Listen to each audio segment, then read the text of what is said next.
মধ্যপ্রাচ্যের উত্তপ্ত রাজনৈতিক অঙ্গনে যখন একদিকে চলছিল সরকার বিরোধী বিক্ষোভ, অন্যদিকে যুদ্ধের ছায়ায় বারবার বিচ্ছিন্ন হয়ে পড়ছিল ইন্টারনেট এবং যোগাযোগ ব্যবস্থা। ঠিক সেই সময় পর্দার আড়ালে চলছিল আরও এক গোপন খেলা। হাজার হাজার স্যাটেলাইট ইন্টারনেট ডিভাইসে গোপনে ইরানে পৌঁছে দেওয়ার একটি পরিকল্পনা নেওয়া হয়েছিল বলে দাবি করেছেন ইসরায়েলের সাবেক প্রধানমন্ত্রী নাফতালি বেনেট। তার এই বিস্ফোরক মন্তব্য নতুন করে প্রশ্ন তুলেছে, ইরানের অভ্যন্তরীণ অস্থিরতার পেছনে কি কেবল জন অসন্তোষে ছিল, নাকি সক্রিয় ছিল কোনো আন্তর্জাতিক পরিকল্পনাও?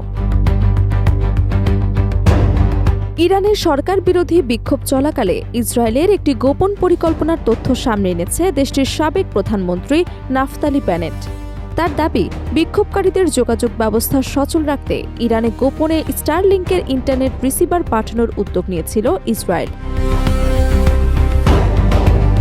বেনেটের বক্তব্য অনুযায়ী ইরানের অভ্যন্তরে ইন্টারনেট নিয়ন্ত্রণ এবং ব্ল্যাক আউটের পরিস্থিতিতে আন্দোলনকারীদের সঙ্গে যোগাযোগ বজায় রাখতেই এই উদ্যোগ নেওয়া হয়েছিল।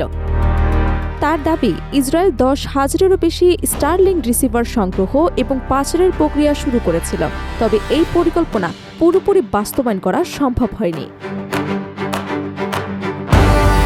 স্টারলিংক হল বিশ্বের অন্যতম আলোচিত স্যাটেলাইট ভিত্তিক ইন্টারনেট ব্যবস্থা, যা ইলন মাস্কের মালিকানাধীন স্পেস এক্স পরিচালনা করে।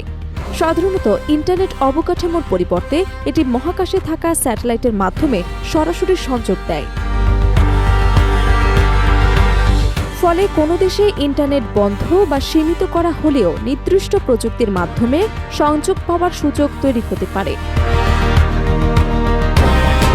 ইরানে স্টারলিংক ব্যবহারের অনুমতি নেই। এর আগে ইরানি কর্তৃপক্ষ অভিযোগ করেছিল, দেশটির নিরাপত্তা পরিস্থিতি দুর্বল করতে যুক্তরাষ্ট্র এবং ইসরায়েল এই ধরনের প্রযুক্তি ব্যবহারের চেষ্টা করছে। ফলে প্রযুক্তির ব্যবহার নিয়ে বিভিন্ন সময়ে ভিন্ন ভিন্ন দাবি উঠেছে। বেনেট বলেন, এই ডিভাইসগুলো সরবরাহের মূল উদ্দেশ্য ছিল বিক্ষোভকারীদের মধ্যে সমন্বয় তৈরি করা এবং যোগাযোগ ব্যবস্থা চালু রাখা।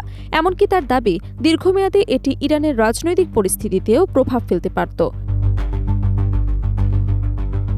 তবে একই সঙ্গে তিনি অভিযোগ করেন, ইসরায়েলের বর্তমান সরকার এই পরিকল্পনাকে কার্যকরভাবে এগিয়ে নিতে পারেনি, ফলে আন্দোলনের সময় প্রয়োজনীয় প্রযুক্তিগত সহায়তা পুরোপুরি পৌঁছানো সম্ভব হয়নি। বেনেটের এই মন্তব্যের পর বিষয়টি ঘিরে নতুন করে আলোচনা শুরু হয়েছে। যদিও তার এই বক্তব্যের বিষয়ে ইসরায়েলি প্রধানমন্ত্রী বেঞ্জামিন নেতানিয়াহুর কার্যালয় থেকে তাৎক্ষণিক কোনো প্রতিক্রিয়া পাওয়া যায়নি। একইভাবে স্পেস এক্সের পক্ষ থেকেও কোনো মন্তব্য আসেনি। ইরানের রাজনৈতিক অস্থিরতার সময় ইন্টারনেট বন্ধ করে দেওয়ার ঘটনা নতুন নয়। দেশটিতে বিভিন্ন আন্দোলনের সময় যোগাযোগ ব্যবস্থা সীমিত করা হয়েছে, ফলে অনেক মানুষ বিকল্প যোগাযোগ মাধ্যমের দিকে ঝুঁকছে। বিশ্লেষকদের মতে, আধুনিক যুগে ইন্টারনেট এখন শুধু তথ্য আদান প্রদানের মাধ্যম নয়, এটি রাজনৈতিক আন্দোলন, জনমত এবং আন্তর্জাতিক কূটনীতির গুরুত্বপূর্ণ অংশ হয়ে উঠেছে। কোনো দেশের ভেতরে যোগাযোগ ব্যবস্থা নিয়ন্ত্রণ করা যেমন ক্ষমতার হাতিয়ার, তেমনি বিকল্প যোগাযোগ প্রযুক্তিও হয়ে উঠতে পারে বড় ধরনের প্রভাব বিস্তারের মাধ্যম। ইন্টারনেটের বিক্ষোভ ঘিরে স্টারলিংক রিসিভার পাঠানোর অভিযোগ সে বাস্তবতাকেই সামনে এনেছে। তবে এই পরিকল্পনার প্রকৃত পরিধি কতটা বাস্তবায়িত হয়েছিল, এর প্রভাব কতটা ছিল, তা নিয়ে এখনও রয়েছে নানা প্রশ্ন। মধ্যপ্রাচ্যের রাজনীতি যেখানে প্রতিনিয়ত নতুন সমীকরণ তৈরি করছে, সেখানে প্রযুক্তি এবং ভূ রাজনীতির এই যোগসূত্র ভবিষ্যতের সংঘাত এবং আন্দোলনের ধরনকে নতুনভাবে বদলে দিতে পারে।